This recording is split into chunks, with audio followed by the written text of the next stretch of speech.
चलिए बिस्मिल्लाहिर्रहमानिर्रहीम। उस दिन जो है वो हमने इक्वी मोमेंटल सिस्टम्स के बारे में पढ़ा था। ठीक है, हम एक दफ़ा उसका रिव्यू कर लेते हैं कि हमने उसमें क्या पढ़ा था।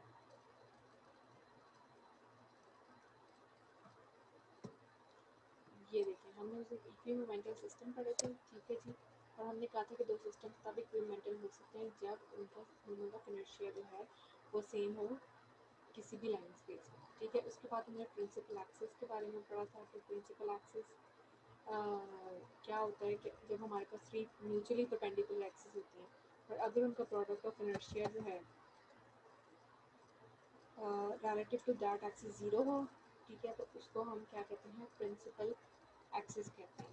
ठीक है, उसके बाद हमने एक थ्योरम प्रूफ किया था इक्वी मोमेंटल सिस्टम्स के लिए, जो हमने डायरेक्ट प्रूफ भी किया था और उसको कन्वर्स प्रूफ भी किया था। और हमने कहा था कि दो सिस्टम्स तब इक्वी मोमेंटल हो सकते हैं अगर उनके सेम मैसेज हों, उनका सेम सेंट्रॉइड हो और उनके जो हैं वो सेम प्रिंसिपल एक्सिस हो, यानी कि सेम मोमेंट ऑफ इनर्शिया हो उनके सेंट्रॉइड पे। फिर हमने उसका डायरेक्ट प्रूफ भी किया था और उसका हमने कन्वर्स प्रूफ भी किया था। ठीक है, उसके बाद हमने एक थ्योरम पढ़ा था, existence of principal axis theorem. ठीक है, उसमें हमने कहा था कि किसी भी रिजिड बॉडी के लिए ऐसा set three mutually perpendicular axis का एग्जिस्ट करता है जिसमें क्या होता है कि प्रोडक्ट ऑफ इनर्शिया जो है वो ज़ीरो होता है और एंगुलर वेलोसिटी और जो लीनियर मोमेंटम होते हैं वो उसके सेम डायरेक्शन में होते हैं। ठीक है, हमने ये पढ़ा था, उसको भी हमने फिर प्रूफ किया था इस थ्योरम को हमने, जिसमें जो है वो हमने ये सपोज किया था कि जो ओमेगा और एल हैं हमारे एक दूसरे के पैरेलल है और अगर वो पैरेलल है तो उसको हम L is equal to lambda omega लिख सकते हैं। ठीक है, फिर हमने उससे तीन इक्वेशंस बनाई थी और हमने जनरली जो है वो उसको मोमेंट ऑफ इनर्शिया के टर्म्स में भी हमने उसको डिफाइन किया था। उसके बाद दोनों को कंपेयर किया था, उसके बाद इनर्शिया मैट्रिक्स बन गया था और फिर हमने कहा था कि जो इनर्शिया मैट्रिक्स है वो क्या है, एक्चुअली क्या है, आइगन वैल्यूज है इनर्शिया मैट्रिक्स की। और ये जो वैल्यूज होती हैं वो प्रिंसिपल मोमेंट ऑफ इनर्शिया होता है किसी भी रिजिड बॉडी का। और जब हम आइगन वेक्टर्स फाइंड आउट करते हैं तो वो हमें प्रिंसिपल एक्सिस की डायरेक्शन देते हैं। उसके बाद नेक्स्ट जो आज हमने पढ़ना है वो है working rule of finding principal moment of inertia and principal axis, कि हम किस तरह मोमेंट ऑफ इनर्शिया और प्रिंसिपल एक्सिस फाइंड आउट करते हैं।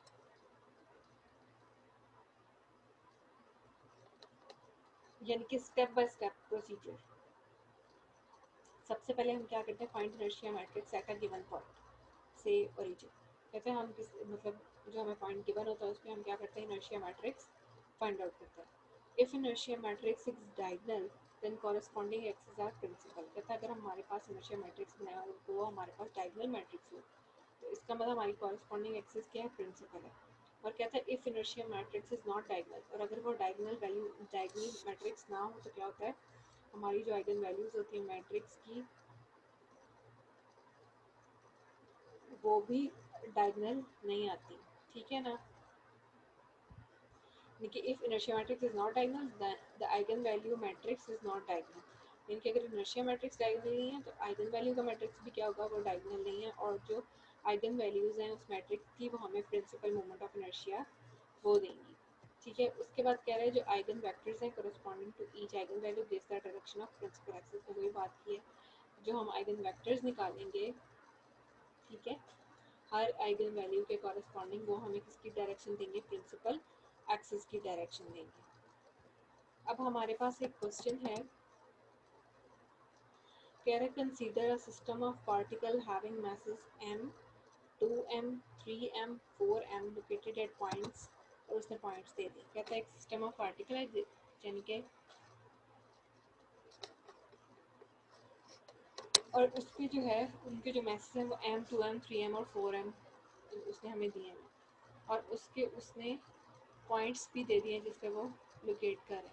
अब कह रहे हैं find principal moment of inertia of system about origin. कहता है ओरिजिन के कॉरस्पॉन्डिंग जो है वो प्रिंसिपल मोमेंट ऑफ इनर्शिया जो है वो फाइंड आउट करें। अब सबसे पहले हमारे पास ये जो इनर्शिया की जो है वो जनरल इक्वेशन है, I x x summation I equals to 1 till n m I y i।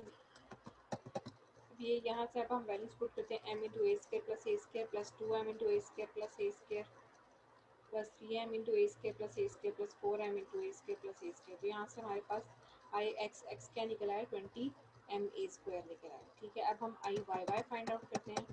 जब हम I Y Y find out करेंगे तो वो हमारे पास क्या आ जाएगा, I Y y is equals to x I square plus g I square. अब वही हम दोबारा से जब वैल्यूज पुट करेंगे, m into A square plus 2m into A square plus 3m into A square plus a square और 4m into A square plus a square, तो ये हमारे पास फिर से क्या आ जाएगा, आई वाई वाई भी हमारे पास 20m² आ जाएगा। इसी तरह से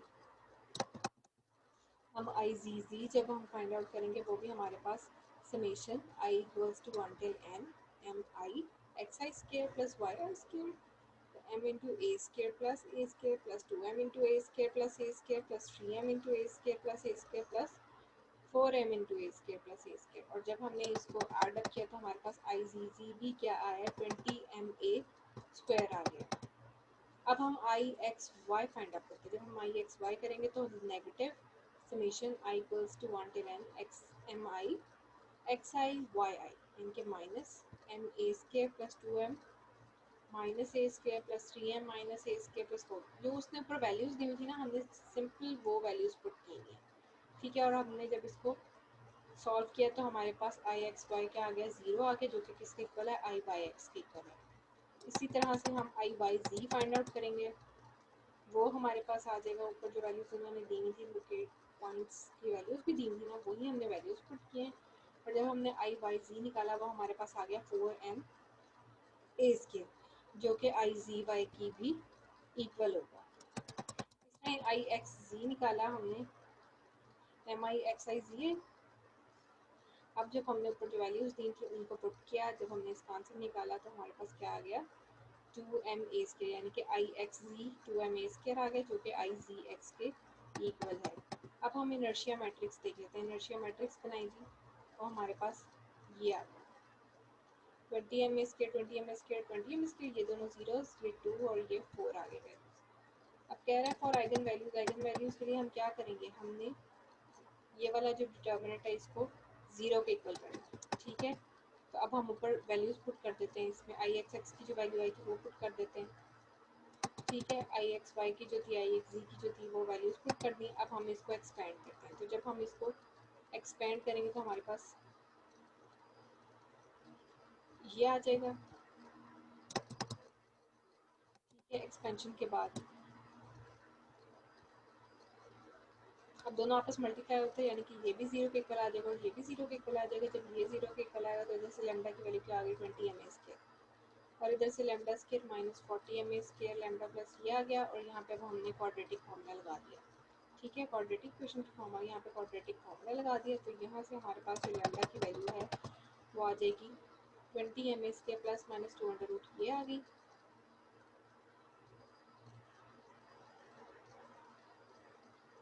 प्लस माइनस और एक वैल्यू पॉजिटिव के साथ आ जाएगी, एक वैल्यू नेगेटिव के साथ आ जाएगी। जब पॉजिटिव के साथ इसको,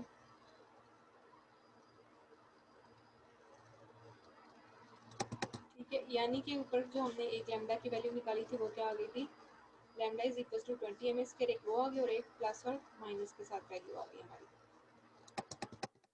ठीक है, so are the principal moment of inertia about the origin. तो इस तरह से हमने principal moment of inertia about the origin जो है वो फाइंड आउट कर लिया। एक दफ़ा इसको दोबारा देख लेते हैं एग्जाम्पल को। ठीक है, इट्स क्वाइट इजी। उन्होंने आपको क्वेश्चन भी क्या दिया जी, आपने कहा जी एक सिस्टम ऑफ पार्टिकल है जिसके मैसेज ये हैं और उनके जो वो जिन पॉइंट्स पे वो लोकेट हैं वो पॉइंट्स ये हैं। कह रहा है आपने प्रिंसिपल मोमेंट ऑफ इनर्शिया जो है इनका अबाउट ओरिजिन फाइंड आउट करना है। First step I x X find out किया जो कि 20m² आ गया। Second step I Y Y find out किया जो कि 20m² आ गया। फिर third step I G G find out किया जो कि 20m² आ गया। उसके बाद आई एक्स वाई जो फाइंड आउट किया वो हमारे पास 0 आ गया, जो कि आई वाई एक्स के इक्वल दिखा। फिर I y ji find out किया जो कि 4ma² के इक्वल था, जो कि आई जी वाई के इक्वल था। फिर आई एक्स जी फाइंड आउट किया जो कि 2ma² के इक्वल आया, जो कि आई जी एक्स के इक्वल था। इनर्शिया मैट्रिक्स में हमने वैल्यूज पुट की। अब हमने आइगन वैल्यूज निकाली। आइगन वैल्यूज के लिए हमारे पास ये वाला मैट्रिक्स गिवन है, ठीक है। अब हम इसमें क्या करेंगे, ऊपर से वैल्यूज पढ़ेंगे, हमारे पास मोमेंट ऑफ इनर्शिया के लिए जब वो आई तो हमने इसको एक्सपेंड कर लिया किसी भी एक, वैसे तो जिसमें जीरो होता है उससे एक्सपेंड कर लेते, तो किसी भी एक कॉलम से आप एक्सपेंड कर लें इसको, या रो से, जैसे भी आपको इजी लगता है। अब ये दोनों आपस में मल्टीप्लाई, दोनों जीरो के इक्वल है, इट मीन्स ये भी जीरो के इक्वल आएगा और ये भी जीरो के इक्वल आएगा। एक लैम्डा की वैल्यू हमारे पास यहाँ से आ जाएगी और दो लैम्डास की वैल्यू हमारे पास इधर से आ जाएगी। इधर से हमारे पास जो लैम्डा की वैल्यू है वो 20 एम स्क्वायर आ गया। जो दूसरा है ये क्वाड्रेटिक फार्मूला, क्वाड्रेटिक इक्वेशन बन गई। इधर हमने क्वाड्रेटिक फार्मूला लगाया और इधर से हमारे पास लैम्डा की टू वैल्यूज निकल आई जो कि आई हमारे पास 20 M square plus minus 2 under root 5 M square. अब ये कह रहे हैं ये दोनों जो हैं हमारे पास क्या है, प्रिंसिपल मोमेंट ऑफ इनर्शियाज हैं अबाउट ओरिजिन। समझ आ रही, ये एक सिंपल सा काम था जो हमने किया। अब आज जो हमने नेक्स्ट पढ़ना है वो है स्फेरिकल टॉप। स्फेरिकल टॉप क्या होता है,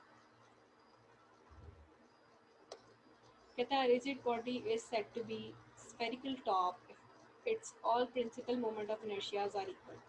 कहता है अगर किसी रिजिड बॉडी के प्रिंसिपल मोमेंट ऑफ इनर्शियाज जो हैं वो सारे इक्वल आ जाए तो वो उसे हम क्या कहते हैं, स्फेरिकल टॉप। ये कुछ डेफिनेशंस हैं जो कि आपने याद रखनी है, they are important. For example, I11 is equals to I22 is equals to I33. A sphere is an example of a spherical top with axis passing through the center of the sphere. कहता है sphere जो है वो spherical top की example है, ठीक है, जिसमें क्या होता है एक्सिस जो है वो सेंटर ऑफ स्फेयर से जो है वो पास करता है। इसके बाद सिमेट्रिकल टॉप क्या होता है, सिमेट्रिकल टॉप होता है a rigid body is said to be symmetrical top if I11 is equals to I22 is not equals to I33। यानी कि कोई से दो मोमेंट ऑफ इनर्शिया आपस में तो इक्वल हो लेकिन वो किसी थर्ड के इक्वल ना हो। फॉर एग्जांपल वो कह रहा है cylinder is an example of a symmetrical top taking third axis along the axis of cylinder. कहता है जो थर्ड एक्सिस जो है वो हमने जिस एक्सिस पे सिलेंडर है उसको कंसीडर किया है, तो हमारे पास वो सिमेट्रिकल टॉप की एग्जांपल आ जाएगी। मतलब कि दो मोमेंट ऑफ इनर्शिया जो एक दूसरे के इक्वल हैं वो किसी थर्ड के इक्वल ना हो, यानी कि अगर I11 I22 के इक्वल है तो ये दोनों ना इक्वल हो I33 के। और एसिमेट्रिकल टॉप, अब वो क्या कह रहे हैं, एसिमेट्रिकल टॉप होता है a rigid body is said to be asymmetrical top if उसके मोमेंट ऑफ इनर्शिया कोई भी आपस में इक्वल ना हो। I11 is not equals to I22 is not equals to I33, ठीक है। और कहता है a rigid body in general is an example of asymmetrical top। जहाँ पे थोड़ी स्पेलिंग मिस्टेक्स हैं उसको आपने खुद ही ठीक कर लेना। अब पढ़ते हैं जी नेक्स्ट डेफिनेशन रोटर की। रोटर क्या होता है, a rigid body is called rotor if its two principal moment of inertia are equal and third moment of inertia is zero। कहते हैं दो उसके मोमेंट ऑफ इनर्शिया क्या हो, इक्वल हो, और थर्ड उसका क्या हो, जीरो हो। जैसे कि I11 is equal to I22 किया और I33 इधर जीरो किया। इधर ये भी हो सकता था कि I11 जीरो होता और I22 किसके इक्वल होता, I33 के। अब कह रहा है a diatomic molecule is an example of water. Water की एग्जांपल क्या है, अ डायटोमिक मॉलिक्यूल। तो ये जो थी वो 4 डेफिनेशंस थी किसकी, स्फेरिकल टॉप की, सिमेट्रिकल टॉप की, एसिमेट्रिकल टॉप की और रोटर की। स्फेरिकल टॉप के जब उसके तीनों मोमेंट ऑफ इनर्शिया जो हैं किसी रिजिड बॉडी के इक्वल हों तो वो हमारे पास क्या आता है, स्फेरिकल टॉप आता है। इसकी एग्जांपल क्या है, हमारे पास एक स्फीयर है जिसका जो एक्सिस है उसके सेंटर से पास करता है। फिर आ जाता है सिमेट्रिकल टॉप। सिमेट्रिकल टॉप क्या होता है कि rigid body said to be symmetrical if उसके दो मोमेंट ऑफ इनर्शिया तो इक्वल हो लेकिन तीसरा वो दोनों किसी तीसरे के इक्वल ना हो।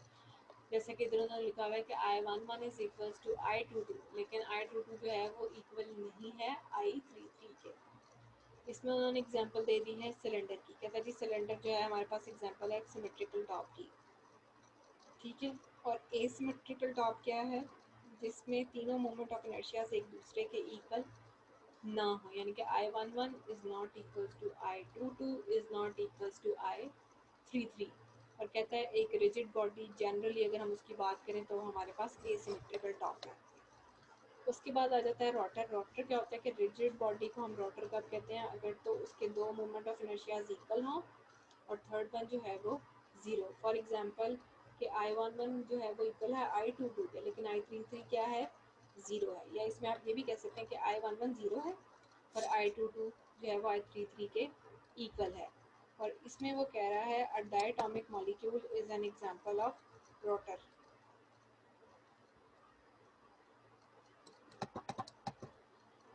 अच्छा, उसके बाद वो हमें एक क्वेश्चन दे रहा है, कह रहा है find equi momental system of particle for a rod of mass n। कहते हैं equi momentum system of particle जो है आप फाइंड करें एक रॉड का जिसका मास जो है वो m है।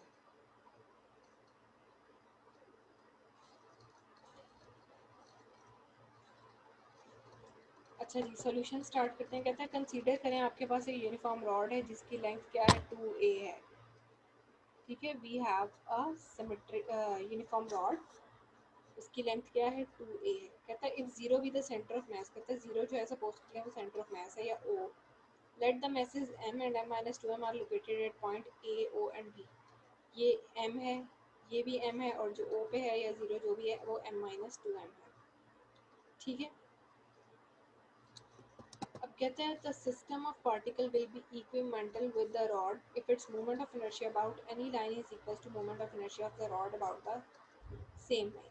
कहता है वो इक्विमेंटल कब होगा, अगर उसका मोमेंट ऑफ इनर्शिया किसी भी लाइन के जो है वो इक्वल होगा उसी सेम लाइन के, यानी कि अपनी ही सेम लाइन की इक्वल हो। अब कह रहा है late L be the line through zero perpendicular to its rod। कहता है सपोज करें ये जो लाइन L है ये परपेंडिकुलर है रॉड के और ये O से पास कर रही है, O समझ लें या जीरो समझ लें। अब कह रहे हैं then moment of inertia of rod about y axis. y axis means ये क्या है, जो कि मोमेंट के सेंटर से गुजरी है ना, यानी कि सेंट्रॉइड ऑफ रॉड से, वो आ गया I1 आ जाएगा। अब I1 क्या आएगा, 1/3 mass into half of length square, यानी कि 1/3 ma स्केयर आ गया। यानी कि moment of inertia of system of particle about y axis क्या आ जाएगा, 1/3 moment of inertia about y axis क्या आ जाएगा, और वो एक्सिस जो कि सेंट्रॉइड से पास करी 1/3 ma स्केयर। अब कह रहा है moment of inertia about y axis अगर हम फाइंड करें, अब इसमें ये कंडीशन नहीं है कि वो थ्रू सेंट्रॉइड ऑफ रोड, तो I2 हमारे पास क्या आएगा, m माइनस ए square plus m minus 2m into zero square plus m into ए स्केयर, तो वो आ जाएगा 2ma स्केयर। ठीक है,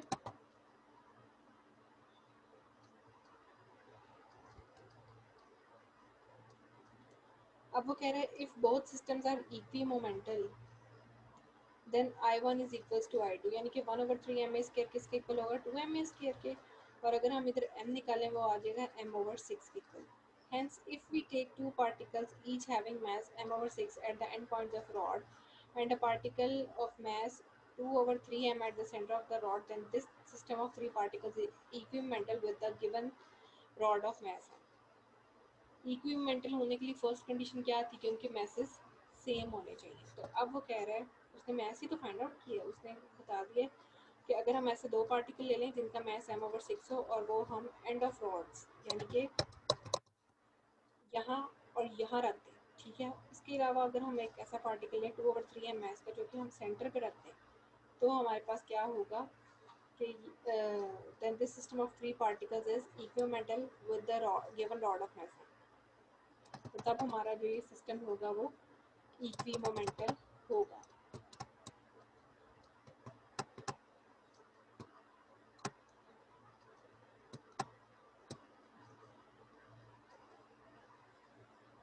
ठीक है,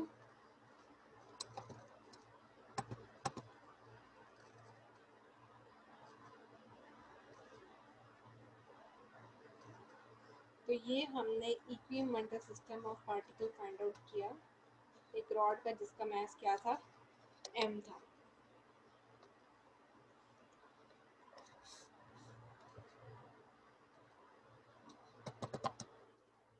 आज अभी तक हमने क्या पढ़ा है उसको एक दफ़ा दोबारा रिव्यू कर लेते हैं।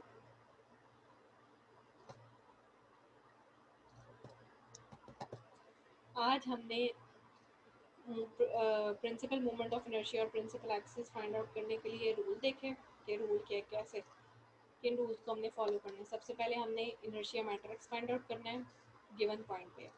अगर तो वो डायगनल होगा, इसका मतलब उसके कॉरस्पॉन्डिंग एक्सिस जो है वो प्रिंसिपल एक्सिस है। और अगर इनर्शिया मैट्रिक्स डायगनल नहीं है तो हम उसके आइगन वैल्यूज फाइंड आउट करते हैं, और आइगन वैल्यू वाला जो मैट्रिक्स होता है वो भी डायगनल नहीं होगा। तो जो आइगन वैल्यूज होंगी वो हमें प्रिंसिपल मोमेंट ऑफ इनर्शिया जो है वो प्रोवाइड करेगी। ठीक है। और जो हमारा थर्ड था स्टेप वो क्या था? थर्ड हमारा स्टेप ये था कि आइगन वेक्टर्स जो हैं वो हमने कॉरेस्पॉन्डिंग टू ईच जो आइगन वैल्यू हमारे पास आएंगे वो किसकी डायरेक्शन देंगे? हमें प्रिंसिपल एक्सिस की डायरेक्शन देंगे। फिर उसके बाद हमने एक क्वेश्चन सॉल्व किया था जिसमें कहा था जी कि आपके पास एक सिस्टम ऑफ पार्टिकल है जिसके मैसेज क्या हैं? m2 m3 m and 4m, और वो जिन पॉइंट्स पे लोकेट कर रहे थे वो भी आपको पॉइंट्स गिवन थे। तो आपको कहा गया था आपने प्रिंसिपल मोमेंट ऑफ इनर्शिया जो है वो सिस्टम का फाइंड आउट करना है अबाउट ओरिजिन। ठीक है।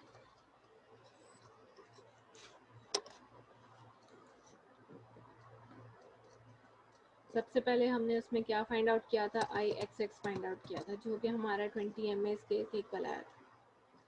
फिर हमने आई वाई वाई फाइंड आउट किया था जो हमारा 20 एम ए स्केल के इक्वल आया। फिर हमने आई जी जी फाइंड आउट किया जो कि हमारा 20 एम ए स्केयर के इक्वल आया। देन फिर हमने I x y find out किया जो कि 0 के इक्वल आया। Means I x y is equals to 0 is equals to I Y x. Then I y g आया जो कि किसके इक्वल था? 4ma स्क्वायर के। Means I y g is equals to 4ma square is equals to I g y. Then I x ji find out किया जो कि किसके इक्वल आया था? आई 2ma स्क्वायर के। It means I x G is equals to 2ma square is equals to I G X. फिर हमने जो वैल्यूज फाइंड आउट की थी उनको हमने इनर्शिया मैट्रिक्स में पुट किया। इनर्शिया मैट्रिक्स में वैल्यूज पुट करने के बाद हमने जाना था आइगन वैल्यूज की तरफ। आइगन का वैल्यूज फाइंड आउट करने के लिए जो डिटर्मिनेंट था हमारे पास, उसमें हमने जो हमारे पास मोमेंट ऑफ इनर्शियाज आए थे उनकी वैल्यूज पुट कर दी। जब हमने उनकी वैल्यूज पुट की तो हमारे पास ये ऐसे डिटर्मिनेंट आ गया। अब हमने इसको एक्सपैंड कर लिया। एक्सपैंड जल्दी तब हो जाता है जब अगर किसी कॉलम या रो में ज़ीरो आ रहा हो तो आप कोशिश करें कि उसके अगेंस्ट एक्सपैंड करें ताकि क्वेश्चन जल्दी सॉल्व हो जाए। फिर जब हमने इसको एक्सपैंड किया तो हमारे पास ये आई, दो वैल्यूज आई जो कि 0 के इक्वल आई। अब हमने दोनों को अलग-अलग 0 के इक्वल कर लिया। जब फर्स्ट को 0 के इक्वल रखा तो उधर से हमारे पास एक लैम्डा की वैल्यू आ गई। जब हमने सेकंड को 0 के इक्वल रखा तो वो हमारे पास क्वाड्रेटिक इक्वेशन की फॉर्म आ गई। उस पर हमने क्वाड्रेटिक फार्मूला अप्लाई किया और उधर से हमारे पास लैम्डा की 2 वैल्यूज आ गई। यानी कि टोटल हमारे पास लैम्डा की 3 वैल्यूज आई जो कि किसको डिफाइन कर रही हैं? प्रिंसिपल मोमेंट ऑफ इनर्शिया को अबाउट ओरिजिन। ठीक हो गया जी। उसके बाद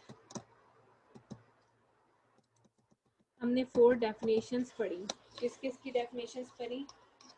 स्फेरिकल टॉप की पढ़ी, सिमेट्रिकल टॉप की पढ़ी, एसिमेट्रिकल टॉप की पढ़ी और रोटर की पढ़ी। स्फेरिकल टॉप में उसने हमें बताया जी कि अगर हमारे सारे प्रिंसिपल मोमेंट ऑफ इनर्शियाज जो हैं वो इक्वल आ जाएं, ठीक है, तो हमारे पास वो क्या कहलाती है? बॉडी स्फेरिकल टॉप कहलाती है। Means I11 is equals to I22 is equals to I33। और उसने हमें एग्जांपल दी एक स्फीयर की। उसने कहा जी हमारे पास जो स्फीयर होता है वो स्फेरिकल टॉप के एग्जांपल में आता है। ठीक है। और उसका जो एक्सिस है वो सेंटर ऑफ स्फीयर से पास कर रहा होता है। उसके बाद हमने डेफिनेशन पढ़ी सिमेट्रिकल टॉप की। सिमेट्रिकल टॉप मीन्स कि हमारे पास दो मोमेंट ऑफ इनर्शिया तो सेम है लेकिन थर्ड उनके इक्वल नहीं है। For example I11 is equals to I22 is not equals to I33। इसका क्या मतलब हुआ? यानी कि I11 I22 के इक्वल तो है लेकिन I11 I22 जो है वो I33 के इक्वल नहीं है। और इसने हमें एग्जाम्पल दे दी सिलेंडर की कि एक सिलेंडर जो है वो हमारे पास सिमेट्रिकल टॉप की एग्जांपल में आता है, जिसका हम थर्ड एक्सिस जो है वो एक्सिस ऑफ सिलेंडर के इक्वल लेते हैं। मैं बार बार इसीलिए रिपीट कर रही हूँ ताकि आप लोगों को लेक्चर सुनते वक्त ही चीज़ें याद हो जाएं साथ साथ। बार बार बोलने का मकसद यही है ताकि चीज़ें मेमोराइज हो जाएं, आपको पेपर के लिए आसानी हो। आई थिंक मैं एक लेक्चर के दौरान 3 दफ़ा कम अज़ कम चीज़ रिपीट कर देती हूँ, और 3 दफ़ा रेपिटेशन का मतलब है दिमाग में अच्छी तरह से बात बैठ जानी चाहिए और आपको इतने एग्ज़ाम के लिए स्ट्रगल नहीं करनी पड़ेगी। ओके, देन एसिमेट्रिकल टॉप में कहता है जी हमारे पास रिजिड बॉडी के जब मोमेंट ऑफ इनर्शियाज इक्वल नहीं होते तो हम उसे कहते हैं asymmetrical top. Means I11 is not equals to I22 is not equals to I33. अब कहते हैं इसमें कोई भी रिजिड बॉडी ले लें, हम जनरली किसी भी रिजिड बॉडी की बात करें तो हमारे पास एसिमेट्रिकल टॉप में आ जाता है। उसके बाद जो हमने पढ़ा रोटर क्या होता है कि a rigid body is called rotor if its two moment of inertias are equal and third is zero, कि उसके दो मोमेंट ऑफ इनर्शियाज क्या हो, इक्वल हो, लेकिन उसका थर्ड वन क्या हो, जीरो हो। Means I11 is equals to I22 and I33 is equals to 0, और I11 जो है वो 0 हो सकता है और I22 किसके इक्वल आ जाए, I33 के। और इसकी एग्जांपल में उसने क्या कहा कि a diatomic molecule is an example of rotor. Diatomic means made up of two atoms.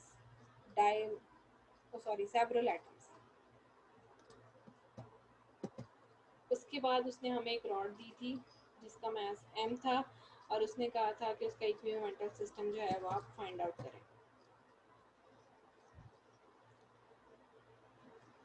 ठीक है, इस यूनिफॉर्म रॉड की लेंथ उसने दी हुई है 2a है, और अब हमने कह दिया जी कि अगर जो ज़ीरो है वो उसका सेंटर ऑफ मास है, ठीक है, ज़ीरो जो है या ओ जो है वो उसका सेंटर ऑफ मास है। फिर उसने कहा जी सपोज कर लें m 2m m capital M minus 2m, और m जो है वो लोकेट किस पे करें, एक पॉइंट A पे, O पे और B पे, यानी कि इन तीनों पॉइंट्स पे उसने हमें मैस डिफाइन कर दिया कि इस तरह से तीनों पॉइंट्स पे मैस है। ठीक है, अब कहते हैं सिस्टम ऑफ पार्टिकल जो है वो इक्विमेंटल होगा रॉड के साथ कब, अगर उसके मोमेंट ऑफ इनर्शिया जो है, उसके किसी भी सिस्टम की किसी भी लाइन के जो मोमेंट ऑफ इनर्शिया है वो मोमेंट ऑफ रॉड के से इक्वल हो। ठीक है, तो अब हमने एक लाइन सपोज कर ली एल, जो कि कहाँ से पास कर रही थी, सेंटर से पास कर रही थी। ठीक है, और वो रॉड के क्या थी, परपेंडिकुलर थी। तो सबसे पहले तो हमने moment of inertia of rod find out किया अबाउट वाई एक्सिस, और एक्सिस कहाँ से पास कर रही थी, सेंट्रॉइड से, यानी कि I1। वो हमारे पास आ गया 1/3 mass into half of length का स्केयर, यानी कि 1/3 कैपिटल M A स्केयर आ गया। उसके बाद हमने moment of inertia find out किया सिस्टम ऑफ पार्टिकल्स का। पहले हमने रॉड का फाइंड आउट किया था, अब हमने सिस्टम ऑफ पार्टिकल्स का फाइंड आउट किया। जब हमने सिस्टम ऑफ पार्टिकल्स का फाइंड आउट किया तो I2 is equal to m into minus A square plus m minus 2m into zero का स्केयर प्लस m इंटू ए स्केयर प्लस 2m स्केयर आ गया, यानी कि I2 इज इक्वल टू क्या आ गया हमारे पास, 2m a स्केयर आ गया।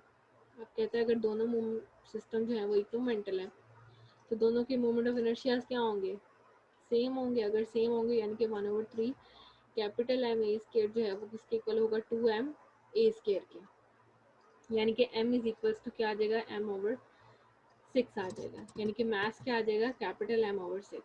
तो कहता है अगर हम ऐसे दो पार्टिकल्स ले लें जिन दोनों का मास हो m/6 हो, और उसे हम एंड पॉइंट्स ऑफ रॉड पे रख दें, और एक ऐसा पार्टिकल लें जिस जो 2/3 m हो और उसे सेंटर ऑफ रॉड पे रख दें, तो फिर क्या होगा, सिस्टम ऑफ थ्री पार्टिकल्स होगा वो गिवन रॉड के इक्विमोमेंटल होगा। मींस मैसेज सेम हो गया ना, इसीलिए उसने कहा जी वो इक्विमोमेंटल होगा।